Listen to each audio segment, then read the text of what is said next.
సిక్కుల హృదయ స్పందనకి స్వాగతం. నేను మీ సంతోష్. ముందుగా ఈనాటి వార్తల్లోని వివరాలు ఇలా ఉన్నాయి.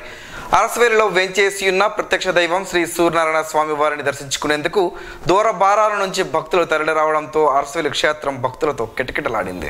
దూర బారాల నుంచి విచ్చేసిన భక్తుల దర్శనార్థం ఆలయ అధికారులు క్యూ లైన్లు ఏర్పాటు చేయగా ఈ క్యూ లైన్ల గుండా భక్తులు స్వామివారిని దర్శించుకున్నారు. భక్తులు ముందుగా ఇంద్ర పుష్కరిణి వద్ద ఏర్పాటు చేసిన స్నానపు గదుల్లో స్నానమాచరించి స్వామివారికి మొక్కులు చెల్లించుకున్న అనంతరం స్వామివారిని దర్శించుకుని తీర్థ ప్రసాదాలను స్వీకరించారు. అలాగే ఆలయ అనివెట్టి మండపంలో సామూహిక సూర్య నమస్కారాల కార్యక్రమాన్ని అర్చకులు నిర్వహించారు. ఈ కార్యక్రమంలో భక్తులు పాల్గొని స్వామివారి అనుగ్రహాన్ని ఆకాంక్షించారు.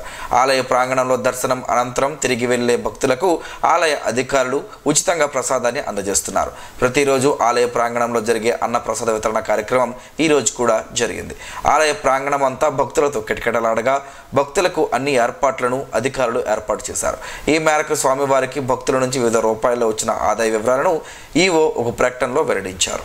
ఈ రోజు శ్రీ సూర్యనారాయణ స్వామి వారికి టికెట్ల రూపేణ 9,06,700 రూపాయలు, పూజలు మరియు విరాళాల రూపంలో 83,523 రూపాయలు, ప్రసాదాల రూపంలో 3,82,800 రూపాయలు శ్రీ స్వామివారికి ఆదాయం వచ్చిందని ఆలయ ఈవో ఎస్ చంద్రశేఖర్ తెలిపారు. తీవ్ర రూపం దాల్చుతున్న రెమాల్ తుఫానుతో అప్రమత్తంగా ఉండాలని అధికారులు సూచిస్తున్నారు. రాష్ట్రంలో పలు ప్రాంతాల్లో కుండపోత వర్షాలు కురుస్తాయని తెలిపారు. బంగాళాఖాతంలో ఏర్పడిన రెమాల్ తుఫాను తీవ్ర తుఫానుగా మారనుంది. ఈ తుఫాను బంగ్లాదేశ్ కేపు పారాకు దక్షిణంగా 330 కిలోమీటర్ల దూరంలో, వెస్ట్ బెంగాల్ సాగర్ ఐలాండ్స్ కు 330 కిలోమీటర్ల దూరంలో కేంద్రీకృతమై ఉంది. గంటకు 12 కిలోమీటర్ల వేగంతో ప్రయాణిస్తుంది. ఉత్తర దిశగా ప్రయాణిస్తూ మరింత బలపడుతుంది. ఈ రోజు అర్ధరాత్రి బంగ్లాదేశ్ కేపు పారా, వెస్ట్ బెంగాల్ సాగర్ ఐలాండ్ మధ్య రెమాల్ తుఫాను తీరం దాటనుంది. తీరం దాటే సమయంలో గంటకు 110 నుంచి 120 కిలోమీటర్ల వేగంతో ఈదురు గాలులు వీస్తాయి. అత్యధికంగా 135 కిలోమీటర్ల వేగంతో గాలులు వీచే అవకాశం ఉన్నట్లు వాతావరణ కేంద్రం హెచ్చరికలు జారీ చేసింది. తుఫాను నేపథ్యంలో ఆంధ్రప్రదేశ్, పశ్చిమ బెంగాల్, ఒడిశా, తమిళనాడు, పుదుచ్చేరి, త్రిపుర, మిజోరాం, మణిపూర్, నాగాలాండ్, అస్సాం, మేఘాలయ, అండమాన్ నికోబార్ దీవుల ప్రభుత్వాలు భారత వాతావరణ శాఖ అప్రమత్తం చేసింది. ఈ క్రమంలో మే 27వ తేదీ వరకు సముద్రంలో వేటకు వెళ్లొద్దని మత్స్యకారులకు సూచనలు జారీ చేసింది. దీని ప్రభావం ఒడిశా, పశ్చిమ బెంగాల్, ఈశాన్య రాష్ట్రాల్లో మంగళవారం వరకు భారీ నుంచి అత్యంత భారీ వర్షాలు కురిసే అవకాశం ఉందని పేర్కొంది. తెలంగాణ మీదుగా ఆవర్తనం, కేరళ పరిసర ప్రాంతాలపై మరో ఉపరితల ఆవర్తనం కొనసాగుతుంది. దీంతో పశ్చిమ దిశ నుంచి ఏపీ వైపు గాలులు వీస్తున్నాయి. దీని ప్రభావంతో ఏపీలో పలు చోట్ల చెదురుమదురు వర్షాలు, 1-2 చోట్ల మోస్తారు వర్షాలు కురిసే అవకాశం ఉంది. బంగాళాఖాతంలో తుఫాను నేపథ్యంలో పోర్టుల్లో ప్రమాద హెచ్చరికలు జారీ చేశారు. హెచ్చర్ల ఆర్మడ్ రిజర్వ్ పోలీస్ విభాగం ఆధ్వర్యంలో వైశాఖ మాసంలో పోలీస్ అధికారులు, సిబ్బంది ఎంతో భక్తి శ్రద్ధలతో అంగరంగ వైభవంగా నిర్వహిస్తున్న మరిడమ్మ అమ్మవారి ఉత్సవాల్లో జిల్లా ఎస్పీ జిఆర్ రాధిక పాల్గొని అమ్మవారికి పట్టు వస్త్రాలు సమర్పించి మరిడమ్మ వారిని దర్శించుకున్నారు. ముందుగా ఆలయ అర్చకులు ఎస్పీకు పూర్ణకుంభం, మంగళ వాయిద్యాలతో స్వాగతం పలికి అమ్మవారి విశిష్టతను తెలిపి తీర్థ ప్రసాదాలను అందజేశారు. ఈ సందర్భంగా ఎస్పీ మాట్లాడుతూ సిబ్బంది అందరూ సమైక్య భావంతో ఇటువంటి పండుగలు నిర్వహించడం శుభసూచకమని, జిల్లా పోలీస్ శాఖలో పనిచేస్తున్న ప్రతి ఒక్కరూ అమ్మవారి ఆశీస్సులతో సుఖ సంతోషాలతో ఆరోగ్యంగా జీవించాలని ఎస్పీ ఆకాంక్షించారు. ఈ కార్యక్రమంలో అదనపు SP doctor G Prem Kajal, DSP L Sashadra Naidu, ఆర్ఐలు సురేష్, నరసింహరావు, పోలీస్ సిబ్బంది, కుటుంబ సభ్యులు పాల్గొన్నారు. ఏ వయసులోనైనా తగినంత శారీరక శ్రమ, వ్యాయామం చేయటం ఆరోగ్యానికి చాలా కీలకమని వ్యాయామం గురువు దివి ప్రసాద్ అన్నారు. శ్రీకాకుళం నగరం పిఎస్ఎన్ఎం స్కూల్ ఆవరణలో ఆదిత్య వాకింగ్ ఆధ్వర్యంలో జుంబా డాన్స్ నిర్వహించారు. ఈ సందర్భంగా ఆయన మాట్లాడుతూ వారానికి కనీసం 150 నిమిషాల సేపు ఒక మాదిరి వ్యాయామం చేయాలని మార్గదర్శకాలు సూచిస్తున్నాయని అన్నారు. వ్యాయామం కేవలం బరువు తగ్గడానికే సహాయపడుతుందని చాలా మంది అనుకుంటూ ఉంటారు. అయితే రోజు వ్యాయామం చేయడం వల్ల అనేక ఆరోగ్య ప్రయోజనాలు పొందవచ్చన్నారు. గుండె ఆరోగ్యాన్ని ప్రోత్సహించడానికి శారీరకంగా చురుకుగా ఉండడం చాలా ముఖ్యమన్నారు. ఫ్రాంటియర్స్ ఇన్ కార్డియోవాస్కులర్ మెడిసిన్ లో ప్రచురించిన ఒక అధ్యయనం ప్రకారం రోజు వ్యాయామం చేసేవారిలో గుండె జబ్బులు వచ్చే ముప్పు, గుండె సమస్యల అభివృద్ధి రెండింటిని నిరోధిస్తాయని గుర్తించిందన్నారు. సాధారణ వ్యాయామం రక్తాన్ని పంప్ చేసే గుండె సామర్థ్యాన్ని మెరుగుపరుస్తుందన్నారు. ఇది రక్తపోటును కంట్రోల్లో ఉంచుతుంది, కొలెస్ట్రాల్ స్థాయిలను తగ్గిస్తుందని తెలిపారు. బంగాళాఖాతంలో ఏర్పడిన వాయుగుండం ప్రభావం జిల్లాలోని పలు మండలాలపై కనిపించింది. శనివారం మధ్యాహ్నం నుంచి ఇచ్చాపురం, పలాస, టెక్కలి, నరసనపేట నియోజకవర్గాల పరిధిలో వాతావరణంలో మార్పులు సంభవించాయి. ఇచ్చాపురం, కవిటి, సోంపేట మండలాల్లో ఈదురుగాలులతో కూడిన వర్షం పడింది. ఉరుములు, పిడుగులు భయపించాయి. పలు చోట్ల ఓ మోస్తరు వర్షం కురిసింది. కవిటిలోని అశోక్ థియేటర్ సమీపంలోని చెట్టు కారుపై కూలింది. ఈ ప్రమాదంలో కారు ముందు భాగం దెబ్బతింది. చాలా చోట్ల మోస్తారు నుండి భారీ వర్షాలు కురిశాయి. రాగల 2 రోజులు ఇదే తరహా పరిస్థితులు ఉంటాయని, ప్రజలు అప్రమత్తంగా ఉండాలని అధికారులు కోరారు. ఈత కొట్టేవారికి గుండెపోటు, ఇతరేతర గుండె సంబంధిత వ్యాధులు దరిచేరవని, సంపూర్ణ ఆరోగ్యానికి స్విమ్మింగ్ ఎంతో ఉపకరిస్తుందని పలువురు స్విమ్మింగ్ నేర్చుకునేవారు అంటున్నారు. వేసవి సెలవులు కావడంతో శ్రీకాకుళం జిల్లా కేంద్రంలో శాంతినగర్ కాలనీలో ఉన్న స్విమ్మింగ్ పూల్ కలకలలాడుతుంది. ఈత అనేది కండరాలను పటిష్టం చేస్తుందని, బలపరుస్తుందని స్విమ్మింగ్ అసోసియేషన్ శ్రీకాకుళం జిల్లా అధ్యక్షుడు కర్ణం నోబుల్ సత్యప్రసాద్ చెప్పారు. ఈత వల్ల శరీరంలో అన్ని అంగాలు వ్యాయామం చేస్తాయని, దీనివల్ల నిత్యం చురుకుదనంగా ఉంటుందని అన్నారు. శారీరక ఆరోగ్యానికి కాకుండా మానసిక ఉల్లాసానికి స్విమ్మింగ్ ఎంతో దోహదపడుతుందని తెలిపారు. గుండె, ఊపిరితిత్తులు చాలా ఆరోగ్యంగా ఉంచుతుందని స్విమ్మింగ్ కోచ్ ఎం మురళి అన్నారు. శరీరం మొత్తానికి వ్యాయామం కలిగించే ఏకైక సాధనం స్విమ్మింగ్ మాత్రమేనని కోచ్ స్పష్టం చేశారు. ప్రతి ఒక్కరూ బలాన్ని, ఓర్పును పొందేందుకు ఈత విధిగా నేర్చుకోవాలని కోరారు. పలువురు స్విమ్మర్స్ వారి వారి అనుభవాలు మీడియా ముందు పంచుకున్నారు. రక్తపోటు, మధుమేహం అదుపులో ఉంచేందుకు స్విమ్మింగ్ ఎంతో మేలు చేస్తుందని చెప్పారు. అప్రమత్తతతో ఘాట్ పహారా విధులు నిర్వర్తించాలని జిల్లా ఎస్పీ జిఆర్ రాధిక ఆదేశించారు. శనివారం ఎచ్చెర్ల శ్రీ శివాని ఇంజనీరింగ్ కళాశాలను సందర్శించి కౌంటింగ్, భద్రతా ఏర్పాట్లు, ఈవీఎంను భద్రపరిచిన స్ట్రాంగ్ రూమ్ వద్ద భద్రతా ఏర్పాట్లను, సీసీ కెమెరాల ద్వారా నిఘాను ఎస్పీ పర్యవేక్షించారు. గార్డు సిబ్బంది వివరాలపై ఆరా తీసి నిరంతరం నిర్లక్ష్యం లేకుండా అప్రమత్తతో గార్డు విధులు నిర్వహించాలని సూచించి గార్డు రిజిస్టర్ను తనిఖీ చేసి స్ట్రాంగ్ రూమ్ భద్రతాపరమైన అంశాలపై, గార్డు సిబ్బందికి పలు అంశాలపై దిశానిర్దేశం చేశారు. పాతపట్నం నియోజకవర్గ కూటమి అభ్యర్థి మామిడి గోవిందరావు కాశీ విశ్వేశ్వర స్వామి ఆలయాన్ని దర్శించుకుని ప్రత్యేక పూజలు చేశారు. గడిచిన సార్వత్రిక ఎన్నికల్లో పోలింగ్ ముగిసిన తరువాత కూడా క్షణం తీరిక లేకుండా గడిపిన పాతపట్నం నియోజకవర్గ కూటమి ఎమ్మెల్యే అభ్యర్థి మామిడి గోవిందరావు ఇప్పుడు ఆధ్యాత్మిక చింతనలో తరిస్తూ ఉన్నారు. వారణాసిలోని కాశీ విశ్వేశ్వర స్వామి ఆలయాన్ని దర్శించుకుని ప్రత్యేక పూజలు చేశారు. గంగా హారతి పూజలలో పాల్గొన్నారు.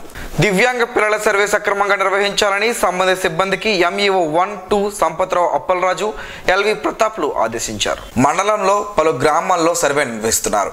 ఈ కార్యక్రమంలో భాగంగా 19 మంది ప్రత్యేక అవసరాలు కలిగిన పిల్లలను గుర్తించారు. వీరందరినీ పాఠశాలలో చేర్చే విధంగా పలు సూచనలు చేశారు. భవితా కేంద్రాల్లో కల్పిస్తున్న సౌకర్యాలు, సేవలను తల్లిదండ్రులకు వివరించారు. ఈ సర్వే జూన్ నెల 9వ తేదీ వరకు జరుగుతుందని వారు తెలిపారు. ఈ కార్యక్రమంలో సహిత ఉపాధ్యాయులు ఆరంగి దేవమణి, కొప్పల శరత్ చంద్రిక పాల్గొన్నారు. బోర్జ మండలంలోని పెద్దపేట గ్రామ సమీపంలోని ఆర్ట్స్ సంస్థ, రెడ్ క్రాస్ సొసైటీ సంయుక్తంగా శనివారం రక్తదాన శిబిరం నిర్వహించారు.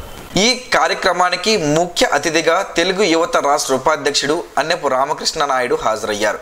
ఈ సందర్భంగా ఆయన మాట్లాడుతూ రక్తదానం వేరొకరికి ప్రాణదానం చేయడం వంటిదని అన్నెపు రామకృష్ణ నాయుడు అభిప్రాయపడ్డారు. ఆర్ట్స్ సంస్థ ఆధ్వర్యంలో ఇటువంటి సామాజిక సేవా కార్యక్రమాలు నిర్వహించడం ఎంతో అభినందనీయమని పేర్కొన్నారు. ఇటువంటి కార్యక్రమాలు నిరంతరం జరిగితే ఎంతో మంది ప్రాణాలు కాపాడిన వారు అవుతామని పేర్కొన్నారు. మండలంలో యువత సామాజిక కార్యక్రమంలో ముందుండడం చాలా సంతోషకర విషయమని ఆయన హర్షం వ్యక్తం చేశారు. ఈ సందర్భంగా మండలంలోని వివిధ గ్రామాలకు చెందిన యువకులు రక్తదానం చేశారు. గ్రామస్తులు పెద్ద ఎత్తున యువకులు ఈ కార్యక్రమంలో పాల్గొన్నారు. గార పోలీస్ స్టేషన్ ను శనివారం సాయంత్రం జిల్లా ఎస్పీ జిఆర్ రాధిక ఆకస్మికంగా సందర్శించారు. ఈ సందర్భంగా ఆమె పలు ముఖ్యమైన కేసు రికార్డులను క్షుణ్ణంగా తనిఖీ చేశారు. పెండింగ్ కేసులను త్వరితగతంగా పరిష్కరించాలని, ఎన్నికల ఫలితాల దృష్ట్యా గ్రామాల్లో ట్రబుల్ మాంగర్స్ గుర్తించి ముందస్తుగా బైండ్ ఓవర్ చేయాలని ఆదేశించారు. గ్రామ స్థాయిలో ప్రజలతో సభలు నిర్వహించి ఎన్నికల ఫలితాల అనంతరం ఎటువంటి అల్లర్లు, ఘర్షణలకు పాల్పడకుండా ఉండేలా చర్యలు చేపట్టాలని పలు అంశాలపై ఎస్ఐకి సూచనలు చేశారు. వేసవి ఎండలు పెరుగుతున్నాయి. ఇలాంటి సమయంలో కొన్ని పండ్లు, కూరగాయల వినియోగం పెరుగుతుంది. ఎందుకంటే అవి మనల్ని హైడ్రేట్ గా, ఆరోగ్యంగా ఉంచడంలో సహాయపడటమే కాకుండా అవసరమైన పోషకాలు, ఎలక్ట్రోలైట్లను కూడా అందిస్తాయి. ఆ వివరాలేంటో ఈరోజు ప్రసారమయ్యే ఆరోగ్యమే మహాభాగ్యంలో తెలుసుకుందాం.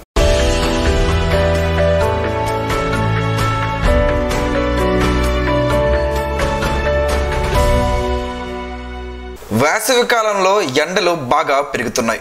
అటువంటి పరిస్థితులలో మీరు మీ గురించి జాగ్రత్తగా చూసుకోవడం చాలా ముఖ్యం. వేసవిలో డిహైడ్రేషన్, హీట్ స్ట్రోక్, వడదెబ్బ, వేడి దద్దుర్లు వంటి సమస్యల ప్రమాదం ఎప్పుడూ ఉంటుంది. అయితే ఆరోగ్యకరమైన జీవన శైలిని అవలంబించడం, మంచి ఆహారం పట్ల శ్రద్ధ చూపడం ద్వారా మీరు ఈ ఆరోగ్య సమస్యల నుండి మిమ్మల్ని మీరు సురక్షితంగా ఉంచుకోవచ్చు. వేసవి సమీపిస్తున్న కొద్దీ కొన్ని పండ్లు, కూరగాయల వినియోగం పెరుగుతుంది. ఎందుకంటే అవి మనల్ని హైడ్రేటెడ్గా, ఆరోగ్యంగా ఉంచడంలో సహాయపడమే కాకుండా అవసరమైన పోషకాలు, ఎలక్ట్రోలైట్లను కూడా అందిస్తాయి. పుచ్చకాయలో వాటర్ కంటెంట్ పుష్కలంగా ఉంటుంది. ఎండాకాలంలో దీన్ని తినడం వల్ల శరీరంలో నీటి కొరత సమస్య దరిచేరదు. ఇందులో అవసరమైన ఎలక్ట్రోలైట్లు కూడా ఉన్నాయి. ఇవి శరీరాన్ని హైడ్రేటెడ్గా, చల్లగా ఉంచడంలో సహాయపడతాయి. పుచ్చకాయలో లైకోపిన్ కూడా ఉంటుంది. ఇది యాంటీ ఆక్సిడెంట్ లక్షణాలను కలిగి ఉంటుంది. ఎండ దెబ్బ తినకుండా చర్మాన్ని రక్షించడంలో కూడా ఇవి సహాయపడతాయి. దోసకాయ నీరు ఎలక్ట్రోలైట్లో మంచి మూలం. ఇందులో విటమిన్ సి కూడా ఉంటుంది. ఇది శరీరంపై శీతలీకరణ ప్రభావాన్ని కలిగి ఉంటుంది. దోసకాయ తినడం వల్ల శరీర ఉష్ణోగ్రత అదుపులో ఉంటుంది. కొబ్బరి నీరు సహజ ఎలక్ట్రోలైట్ పానీయం. ఇది శరీరాన్ని డీహైడ్రేట్ చేయనివ్వదు, పుష్కలంగా పోషకాలను అందిస్తుంది. ఇది పొటాషియం మంచి మూలం.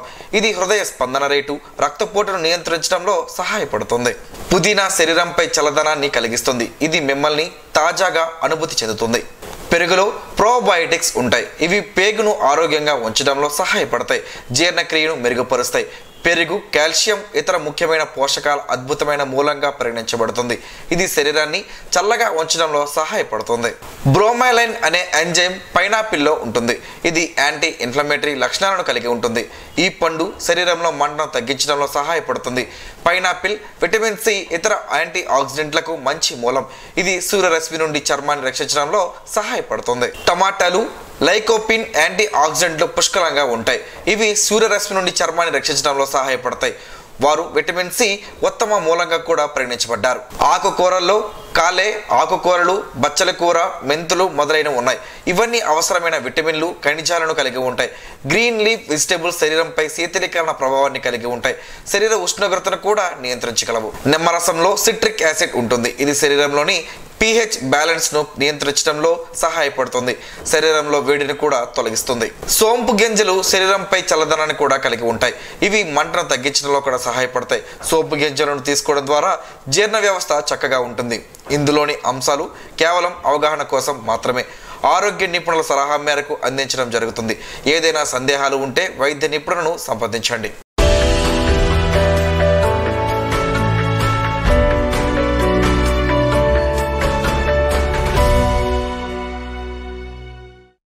ఈరోజు వార్తల్లో ఒక మంచి మాటను విందాం, ఆచరిద్దాం. సమాజ శ్రేయస్సును కాంక్షించే మహనీయుల మాటల్లోంచి ఈరోజు.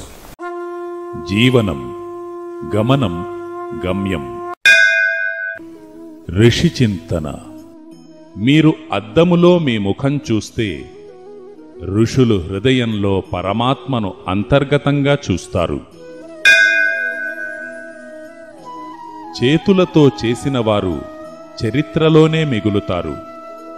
బుద్ధితో తపించేవారు సమాజంలో మసలుతారు. హృదయంలో నింపినవారు లోకంలో నిండుతారు.